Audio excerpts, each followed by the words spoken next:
2025 की तरह 2026 में भी एक YouTube चैनल ग्रो करना तुम्हारे लिए एक ड्रीम ही रह जाएगा अगर तुमने इन 6 मेजर चीजों पर फोकस ना किया तो। एंड इसमें से भी सेकंड एंड फोर्थ ऐसे पॉइंट्स हैं जो मेन कोर रीजन हो सकते हैं तुम्हारा चैनल अब तक ना ग्रो होने का, तो इस पर ज्यादा ध्यान देना। एंड अगर तुम्हें लगता है कि कोई चैनल ग्रो करना या किसी का चैनल ग्रो होना बस एक लक का गेम है या फिर चैनल वगैरह ग्रो करना तुम्हारे बस की है ही नहीं, so let me tell you, same मुझे भी लगता था जस्ट 2 साल पहले। And now I am having more than 170K subscribers on this channel. And trust me, हर कोई ये अचीव कर सकता है, बस उसको जरूरत होती है तो एक सही गाइडेंस की। एंड आज इस वीडियो में श्री 108 आचार्य विवेकानंद अर्थात क्रियाव्यू आपको सही गाइडेंस देने वाले हैं गाइस। नाउ कोई भी चैनल स्टार्ट करने से पहले उसके बेसिक्स क्लियर होने चाहिए। एंड इसी में आता है हमारा first point which is pick a clear niche. ये मैंने पहले भी कई बार बताया हुआ है। The very first thing you have to do is picking a clear and right niche, क्योंकि इसी पर तुम्हारा पूरा चैनल डिपेंड होता है। नो मैटर कितना ही टाइम लगे, 2026 स्टार्ट होने से पहले एक नीश डिसाइड कर ही लेने का। बट भाई सही नीश चूज करेगा कैसे जिसमें ग्रो होने के चांसेस हाई हो या ऑलमोस्ट चैनल ग्रो हो ही जाए। So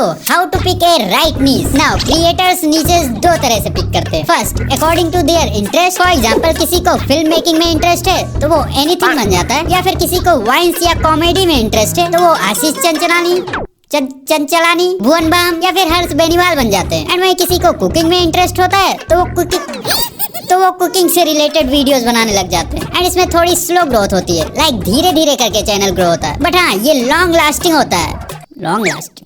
now second one is according to the trend. For example कोई चीज ट्रेंड कर रही हो, गेमर्स के लिए कोई गेम हो सकता है, एंटरटेनमेंट कैटेगरी वालों के लिए कुछ भी रोस्ट टाइप वीडियोस ट्रेंड हो सकती हैं, कोई स्पेसिफिक पर्सन ट्रेंड में हो सकता है, या बिग बॉस वगैरह तो अक्सर ही ट्रेंड में रहते ही हैं, या फिर किसी पॉपुलर क्रिएटर को पकड़ के उनको दबोच लेना, या फिर पैरोडी वीडियो बना देनी। तो इसी ट्रेंड के बहती गंगा में तुम नहा धो सकते हो और इसमें इंस्टेंट ग्रोथ के चांसेस काफी हाई होते हैं due to trending topics. But वहीं कई होते हैं जो चाहे जितना ही वायरल या ट्रेंडी टॉपिक्स पर वीडियोस क्यों ही ना बना दे, पर उनके वीडियोस पर ना के बराबर व्यूज आते हैं। एंड इसका रीजन मैं आगे बताने वाला हूँ। एंड वन मोर थिंग, नीश किसी के बोलने पर मत सिलेक्ट करना, खुद से रिसर्च करो, देखो कि किस टाइप की वीडियोस अभी अच्छा परफॉर्म कर रही है। एंड मेन थिंग, ऑडियंस क्या देखना पसंद कर रही है एंड क्या तुम उस टाइप की वीडियोस बना भी सकते हो या फिर नहीं। ये सब सही से एनालाइज करने के बाद ही एक सॉलिड नीश निकल कर आता है। Now coming to our second and most important point which is study your competitors. Trust me, तुम्हारे कंपटीटर्स ही तुम्हारा चैनल ग्रो करने में हेल्प करेंगे। एंड काफी नए क्रिएटर्स इस चीज को अवॉइड कर देते हैं व्हिच इज नॉट गुड। कई तो बिना अपने कंपटीटर्स को एनालाइज किए ऐसे ही वीडियोस डालने लग जाते हैं, मतलब किसी भी टॉपिक पर, which is again not good. ये one of the biggest mistake होती है नए क्रिएटर्स की, जिसकी वजह से फिर वीडियोस पर व्यूज ही नहीं आते। नाउ नीश सिलेक्ट करने के बाद सबसे पहले तो जो सक्सेसफुल क्रिएटर्स हैं तुम्हारे नीश के, उनके चैनल्स को अच्छे से एनालाइज करना है, लाइक वो किस टाइप के टॉपिक्स चूज कर रहे हैं, उनके फर्स्ट वीडियो में ऐसा क्या था जो ऑडियंस को पसंद आ गई, उनका मोस्ट वायरल वीडियो किस टॉपिक पर था जिसकी वजह से वो वीडियो उनके चैनल पर मोस्ट वायरल बनी, एंड उस वीडियो में उस बंदे ने क्या क्या चीजें कवर कर रखी हैं, एंड कमेंट्स में ऑडियंस का फीडबैक कैसा है, या फिर ऑडियंस उस बंदे से नेक्स्ट वीडियो किस टॉपिक पर डिमांड कर रही है। ये सारी चीजें अच्छे से एनालाइज करनी होती है। आजो सिर्फ सक्सेसफुल क्रिएटर्स के चैनल्स ही नहीं एनालाइज करने होते हैं, तुम्हारे नीश के कुछ ऐसे चैनल्स भी होंगे जो स्ट्रगल कर रहे होंगे। यहाँ कुछ सेम नीश के चैनल्स के वीडियोस पे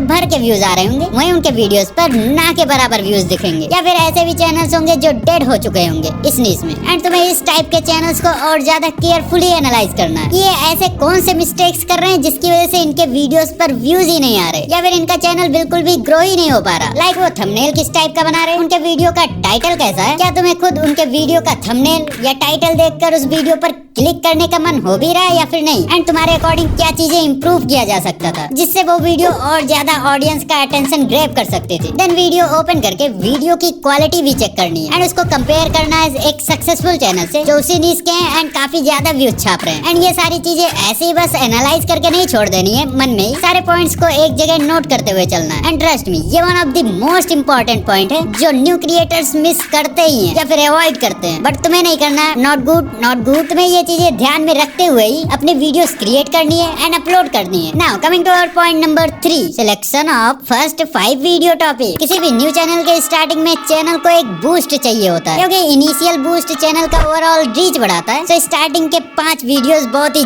ज्यादा इंपॉर्टेंट होते हैं। तो स्टार्टिंग के तुम्हें 5 वीडियो टॉपिक्स ऐसे चूज करने हैं जिस भी टॉपिक पर तुम्हें लग रहा हो कि इस वीडियो के वायरल होने के चांसेस काफी हाई हैं। एंड ऐसे टॉपिक्स की रिसर्च तुम्हें खुद करनी है। पहले खुद से रिसर्च करो यूट्यूब पर एंड देन चैट GPT से भी हेल्प ले सकते हो। वो तुम्हें कई सारे टॉपिक सजेस्ट कर देगा एंड अपने अकॉर्डिंग तुम उसमें से 5 कोई भी छाट कर चूज कर सकते हो जिसमें तुम्हें पोटेंशियल दिखे। Now coming to our point number 4, understand the YouTube algorithm properly. अभी के टाइम यूट्यूब का एल्गोरिदम इतना ज्यादा स्ट्रॉन्ग हो चुका है कि बिना इसके समझे चैनल पर वीडियोस डालने का मतलब है भैंस के आगे भांगड़ा करना। I mean on a serious note, अभी के टाइम में कई क्रिएटर्स के वीडियोस देखता हूँ जिनकी वीडियोस तो टॉप नॉच होती हैं, बट वो अपनी वीडियोस को सही ऑडियंस तक पहुंचा ही नहीं पा रहे। एंड वीडियोस पहुंचाने से मतलब है ऐसे एक एक करके किसी को शेयर करना नहीं, ये काम एल्गोरिदम खुद ही कर देता है यूट्यूब यूजर्स को इंप्रेशंस भेज के। एंड तुम्हारा मेन काम है उन यूजर्स को अपने वीडियोस पर क्लिक करवाना, क्योंकि YouTube algorithm is directly proportional to the viewers activity, like number of clicks, number of likes, number of shares and comments. यही सारी चीजें एल्गोरिदम की हेल्प करती हैं। एंड एल्गोरिदम कोई ऐसा स्पेसिफिक मशीन नहीं है जो बस डिसाइड करता है मैं इसकी वीडियोस बस इतने लोगों को सजेस्ट करूंगा बस बाकी सब बाढ़ में जाए। No no no no, not like this. Algorithm तुम्हारे title, thumbnail, description and tags वगैरह को रीड करके उसी टाइप की वीडियोस में इंटरेस्ट करने वाले व्यूअर्स को तुम्हारी वीडियो सजेस्ट करता है, क्योंकि यूट्यूब के पास क्रिएटर्स एंड व्यूअर्स दोनों साइड्स के डाटा होते हैं कि कौन सा क्रिएटर किस टाइप की वीडियो जनरेट कर रहा है एंड कौन सा व्यूअर किस टाइप की वीडियोस देखने में इंटरेस्ट रख रहा है। एंड तुम ये चीज नोटिस करते होगे कि किसी भी न्यू चैनल पर फर्स्ट वीडियो डालते ही उस पर कुछ 100 से लेकर 1000 के बीच में इंप्रेशंस आ ही जाते हैं, नो मैटर वीडियो किसी भी टॉपिक पर हो। इवन अगर तुम बिना SEO के भी वीडियो डाल दोगे तो उस पर भी इतने इंप्रेशंस आ जाते हैं। बस डिफरेंस इतना होता है कि प्रॉपर SEO वाले वीडियो से एल्गोरिदम को आइडिया हो जाता है कि इस वीडियो में क्या क्या चीजें हैं एंड फिर उसी अकॉर्डिंग उस टाइप की वीडियोस में इंटरेस्ट रखने वाले व्यूअर्स को तुम्हारी वीडियो सजेस्ट करता है। एंड बिना SEO के अपलोड करोगे तो चांसेस हाई होते हैं कि वो रैंडम किसी व्यूअर को सजेस्ट करने लग जाए तुम्हारी वीडियो, जिससे एट द एंड होता क्या है तुम्हारे CTR पर इफेक्ट पड़ता है। अब जब किसी रैंडम बंदे को तुम्हारे वीडियो टॉपिक में इंटरेस्ट ही नहीं होगा तो वो तुम्हारी वीडियो पर क्यों ही क्लिक करेगा। जैसे मैं सविता भाभी की वीडियो देखता हूँ और मुझे किसी और की मिल जाए तो मैं क्या करूँगा, क्या बोल रहा हूँ। एंड इससे फिर डायरेक्ट तुम्हारे CTR पर इफेक्ट पड़ता है एंड CTR तुम्हारा बहुत ही लो हो जाता है, जिससे फिर धीरे धीरे करके उस वीडियो पर इंप्रेशंस आने ही बंद हो जाते हैं। That's why proper SEO is very important. Now coming to our point number 5, prepare your recording space. Now कोई भी वीडियो रिकॉर्ड करने के लिए घर में एक स्पेस चाहिए होता है, चाहे फेसलेस वीडियो के लिए सिर्फ वॉइस ओवर रिकॉर्ड करनी हो और या फिर full face cam video record करनी हो। सो अभी से ही कोई एक जगह डिसाइड कर लो। जिसके पास पर्सनल रूम है उसके तो मजे भाई, लेकिन तुम में से 90% के पास पर्सनल रूम नहीं होंगे। सेम मेरे पास भी नहीं था एंड मैं आंगन में खड़े होकर रिकॉर्ड करता था, क्योंकि ऊपर से सनलाइट की वजह से अच्छी खासी सॉफ्ट लाइट आती थी तो लाइट की जरूरत नहीं पड़ती थी। ओह माय गॉड, मेरी स्ट्रगल रो।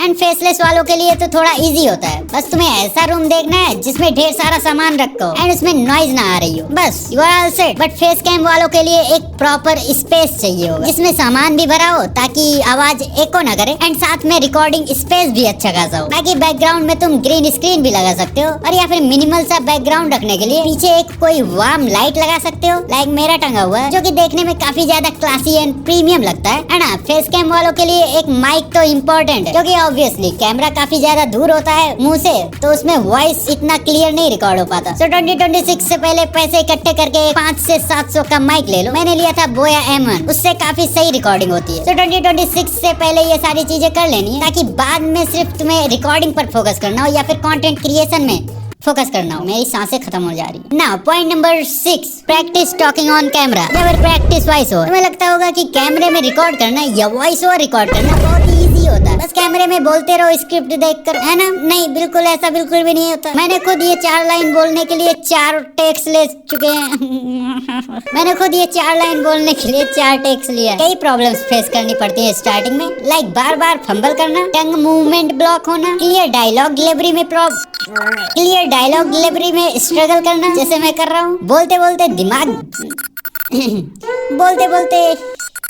बोलते बोलते दिमाग ब्लैंक हो जाना या स्टोरी टेलिंग घटिया होना, ये सब बहुत ही कॉमन प्रॉब्लम्स होती हैं जो क्रिएटर्स फेस करते हैं स्टार्टिंग में एंड इसमें धीरे धीरे करके इम्प्रूवमेंट आती है ना। ये इम्प्रूवमेंट चाहे तुम डायरेक्ट वीडियोस क्रिएट करते करते ही कर सकते हो। एवरी 2026 को अभी 1 महीना शायद 20 दिन बचे होंगे जब तक मेरी वीडियो आएगी, तो तुम उसमें प्रैक्टिस कर सकते हो, लाइक कैमरे के सामने कैसे बोलना है, हैंड मूवमेंट, टंग मूवमेंट, बोलते टाइम कहाँ पर फोकस होना चाहिए, या फिर स्क्रिप्ट कैसे रीड करना है, अपनी आवाज की पिच कितनी हाई रखनी है या लो स्लो रखनी है। काफी चीजें होती हैं जो तुम्हें धीरे धीरे करके ही समझ आएगा एंड इस चीज को इम्प्रूव करना काफी ज्यादा इंपॉर्टेंट होता है क्योंकि voice and your way of presenting yourself is everything in a video. So these are the major points जिस पे तुम्हें फोकस करना है एंड इसको फोकस करते हुए 2026 में अपना चैनल स्टार्ट करना है। बाकी कोई अगर डाउट हो तो let me know in the comment section में रिप्लाई कर दूंगा एंड जो पॉइंट्स मैंने इस वीडियो में बताए हैं उसको हल्के में तो बिल्कुल मत लेना क्योंकि शायद ही मैंने इतने इंपॉर्टेंट पॉइंट्स किसी अपने वीडियो में कवर किया होगा अभी तक। एंड यार जाने से पहले ये वीडियो चेकआउट करना है, ठीक है।